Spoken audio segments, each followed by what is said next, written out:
Pittsburgh police are waking up to a controversy after this video was captured.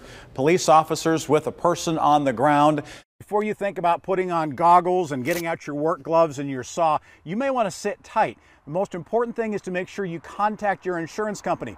Several schools canceling classes as a precaution today. No school at Fox Chapel, no school at Wilkinsburg. The bottom of your screen, that's got the running list of the other ones that are closed today.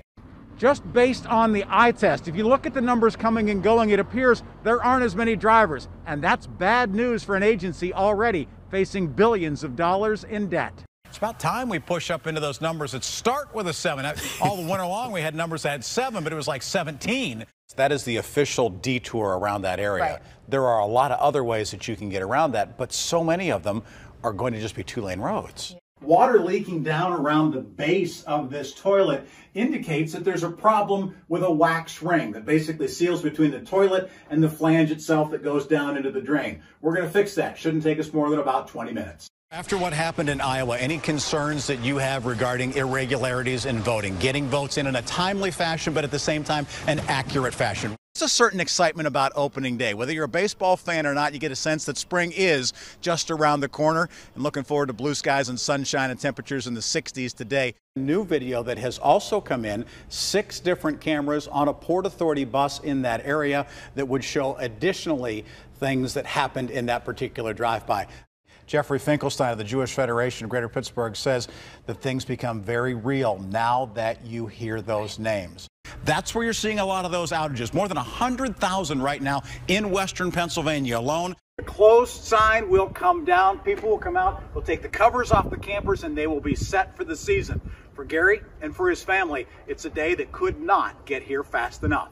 Man's in custody this morning after a fire in his Westmoreland County home. When he was asked about the cause, he reportedly said, "I started it." We haven't seen any of the players just yet, but you'll probably be able to hear the crowd when they come around the corner. A lot of people would probably say, well, the energy business, that's just an old boys network, right? I mean, to be a woman in that particular industry, tell us about some of the things that you've gone through and why other women should consider it.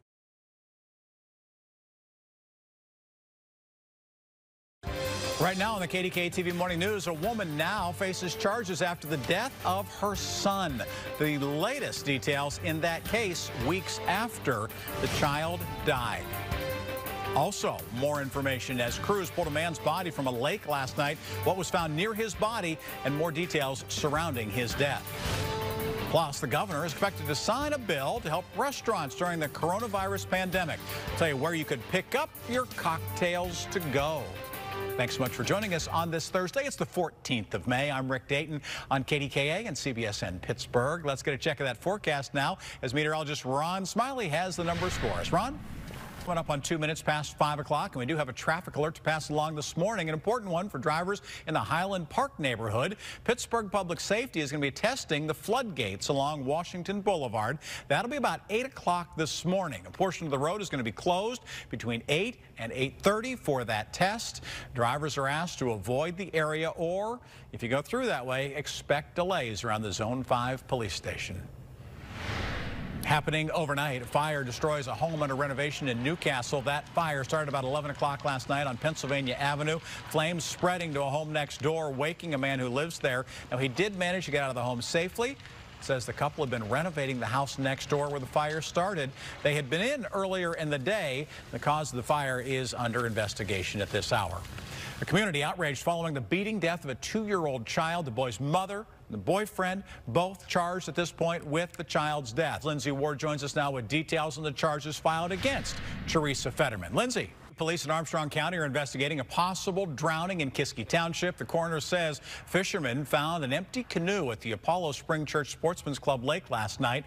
Dive teams found the body of a man in his 50s not far from the boat dock. The man was not wearing a life jacket. Apollo police believe the man is the subject of a missing persons report that was filed yesterday. The coroner is going to conduct an autopsy to determine what led to that man's death. A Kane Living Facility in Glen Hazel reported 2 more deaths related to coronavirus, bringing the total there to 18. 76 other residents at the facility have tested positive for coronavirus, including 8 residents who are in the hospital. 42 staff members have tested positive as well. Pennsylvania's coronavirus case number has jumped to more than 58,000. Allegheny County accounting for about 1,500 of those cases, including 19 cases added yesterday. Beaver County reported another 16 cases, and that bumps its number above the 500 case total. You could be allowed to take your favorite cocktails with you when you pick up takeout from a restaurant. That's if the governor signs a bill that's headed to his desk. Lisa Washington joins us now to explain what it would mean for some restaurant owners. Lisa. All right, Lisa, thank you. In less than 24 hours, most southwestern Pennsylvania counties will enter Governor Tom Wolf's yellow phase when it comes to reopening. Leaders in Allegheny County say we're about to move into that yellow phase because people here have stayed the course and kept their distance. And they say that has to continue as many businesses are allowed to reopen. The offices, the retail space, the child care facilities all have to follow specific guidelines to keep people safe. The goal, not just to reopen, but to stay open. County health leaders say that working from home is still preferred, and they advise people to limit trips from home as much as possible. The president pushing back on Dr. Anthony Fauci's warning on the dangers of easing coronavirus restrictions too quickly. The president taking issues with Fauci's Senate testimony that there could be a resurgence of the virus and that schools could be in danger. The president said Fauci, quote, wants to play all sides of the equation, end quote. At least 180 children in the United States have been hospitalized with a mysterious illness similar to Kawasaki disease. 3 children have died from it. It may be related to COVID-19, doctors say. Happening today, the president coming to Pennsylvania, visiting Lehigh Valley Medical Equipment, a distributor there which sends N95 masks, surgical gowns, and gloves to hospitals around the country. This will be the president's second visit to our state this year. Pennsylvania once again expected to be a key battleground state in the race to the White House.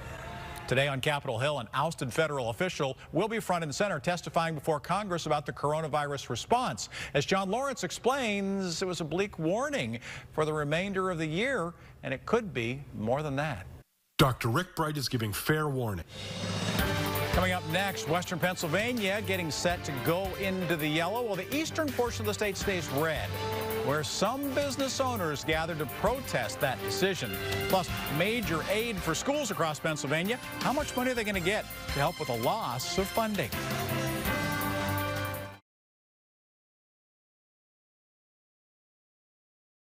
Good morning. It's Monday. It is the 9th day of October. That means tomorrow's the 10th. And then by the time we get to Friday, Friday the 13th. Friday the 13th. You're not tristodecaphobic, are you? I am not. My birthday is the 13th, so I'm definitely So not. you cannot be. Every once in a while you have a Friday the 13th birthday. Exactly. Not this time. No, but my husband's birthday is this Friday the 13th. Lots of 13ths in my family. Look at all the things going on here. Along with Sarah, I'm Rick. Glad you're with us here on the KDKA TV Morning News on Monday, October the 9th. We are following a developing story this morning of an armed robbery in Greenfield that happened just before 4:30 this morning, about 90 minutes ago. The Speedway gas station on Browns Hill Road. Pittsburgh police were on the scene for about an hour before clearing the scene. We will continue to bring you the latest information on that as it comes into our newsroom. That robbery, though, happening just about an hour after a pair of convenience store holdups overnight. Police think those two are already connected. Could it be a third? Lisa Washington joins us now as we bring her in with the latest on the story. Lisa. Pittsburgh police are also investigating a robbery and shooting that happened of a food delivery driver. Police say the driver was shot delivering food in the 2400 block of Elsie Street in Arlington. He was approached by 2 men who stole the pizza, then shot him. Reported to be in stable condition. Police say one of the robbers is described as being 6 feet tall. At the time was wearing black pants and a white jacket.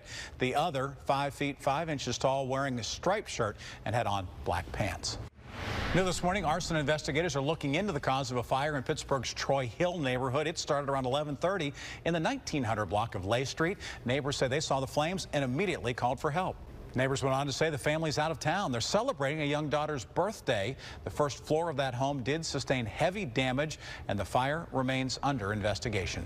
West Mifflin police say 2 overnight holdups are indeed connected. First, someone tried to rob a Unimart on Wharton Boulevard. Then 20 minutes later, someone did get away with cash and items from the BP on Buttermilk Hollow Road.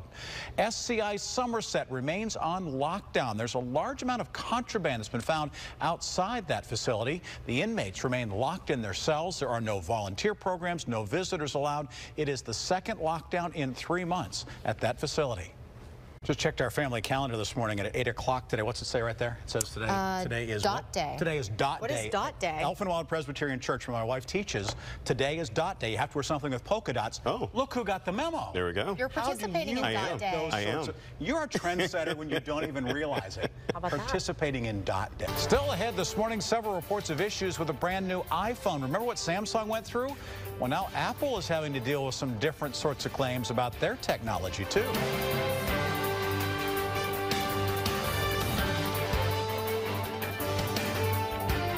For patients who are born without a hand or they lose one in an accident, it can mean surgeries and doctor's visits. And if they want a prosthetic hand, it can cost thousands and thousands of dollars. But Rick Dayton has the story of how a high school senior is changing that. He's making hands in his parents' basement for about $2 each. There's an index of all the parts. It doesn't look like much. You want to push them all the way back. A bunch of teenagers sitting around a couple of tables. Almost looks like they're working on a puzzle. This is the pin you would use. I thought it was so amazing that Connor has the power to do this, like at his house, to build hands that can change the lives of children. That actually goes to the back of the hand. Classmate Connor Colombo asked the Service Learning Club at Shadyside Academy to help him assemble prosthetic hands. This single thick one holds the thumb in place. Hands he prints at home. It prints at 220 degrees Celsius. On a 3D printer. It's the same stuff that we have in Legos. I was a little nervous, but he's done a great job explaining it to everyone. The entire hand has to be printed in individual pieces which are adhered to a bed. How amazing and like mind-blowing it is, like if we can make this, like what else can we make? Connor owns and operates a 3D printing company in the basement of his family's North Hills home. The idea of printing hands is not his. It comes from an organization called Enable, a community of 3D printer users who design, print, fit, and then distribute hands and arms for people around the world. It was moving for me, I guess. I had never imagined a print having such a profound impact on someone, or the potential for that. Using his printers to provide a helping hand to strangers halfway around the world has become one of Connor's passions. And most of what I print for people were either like industrial prototypes or tchotchkes or something. They felt cheap in a way. But this adds, there's just so much value in the potential of a prosthetic hand. It sort of blew me away. In the finished hand, there are about 20 different pieces that move and bend and flex. It takes between 4 and 16 hours to print the whole thing. Yet when it's done, it literally is something that can change a child's life. Definitely take for granted like being able to tie your shoes or like eating with your hand.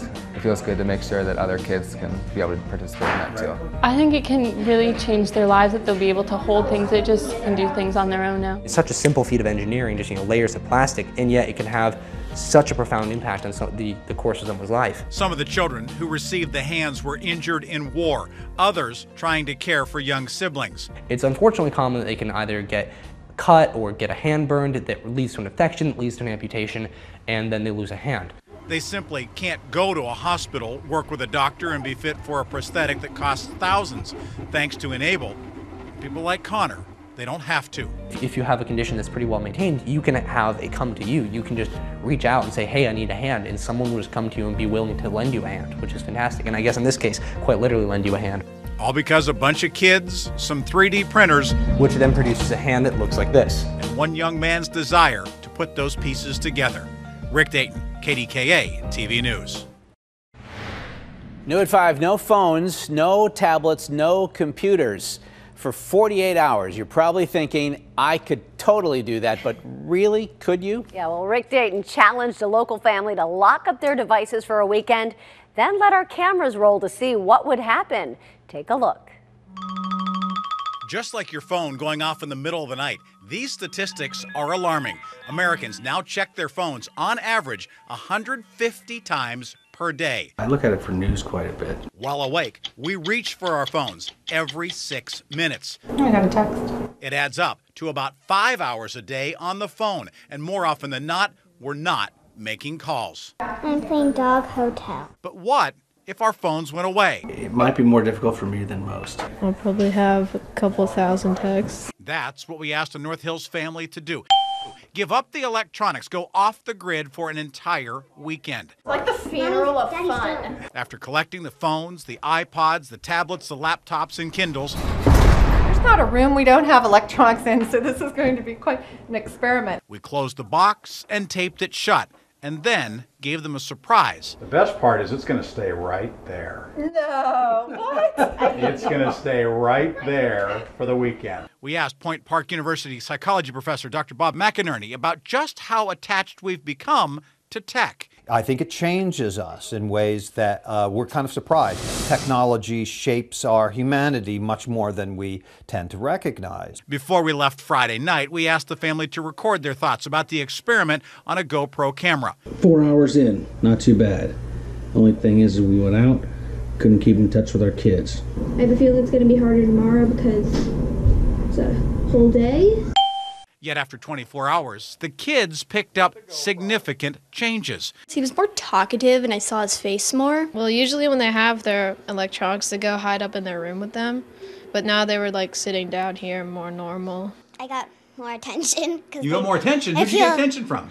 My mom and dad. That's exactly what Dr. McInerney expected. When we're less engaged in that cell phone, we make more eye contact. I think that's for sure, yeah. And eye contact means intimacy. But there were some anxious moments too. And I said, I'll go into the customer service and call Dad. And I have a 13-year-old in my back seat that said, you can't call Dad, he doesn't have his phone. It's strange to have to come home to get the use of a telephone. And there was another noticeable change. Okay, can I tell her who's calling? The house phone got a workout. Noon? Okay. Yeah. I don't think we're doing anything. So 48 hours have gone by. Now is the time that we get to open the tape. 1, 2, 3, go. The devices were passed out, and we asked Scout to go first. I want you to go ahead and turn your iPod on. I don't know how to turn it on. Maybe that's because it's so rare to even turn it off. With a little help, she was back in business and back online. Next came Jack. 292 texts and 12 Snapchats. You thought it was going to be hard? Was it harder than what you thought? Yep. Are you lost already in your phone? Yeah, Jack, Yes. we're losing. Come back to Earth. You're going back into your phone mode, aren't you? It was precisely what the doctor predicted when the tech came back. And one of the losses is reliance, which I think your social experiment began to discover. One of the more fascinating things your social experiment showed was intimacy, a loss of intimacy. In retrospect, the family learned it was a hard lesson. I think all parents are guilty of, to the kids, hand me your electronics, but yet they didn't give theirs up. I would say if you're going to do it, at least go through the pain with them. For Mary Ann, it's not about calling and texting. My calendar is pretty much my go-to of where I am at every hour on the hour, and that was really hard for me. But they agreed it taught them a lot about how reliant we've become. I think we are used to that. I don't want to say addicted, but it's just part of the way our world's rolling right now. Grant thinks other families can benefit from it, but suggests giving the phones to a neighbor instead of leaving them on the counter at home. They were pretty good about it, but there were times they said, I'm getting my phone back right now. I'm going to get it. And we're like, Jensen. We've got until 5, just hold tight. Rick Dayton, KDKA TV News. All right, so that's just the beginning of the discussion. Rick is live online right now answering questions that you might have about this experience. And he also has some very interesting thoughts from that psychology professor at Point Park University about what we can all learn from this experiment. So go to our KDKA TV Facebook page right now to join in on the discussion.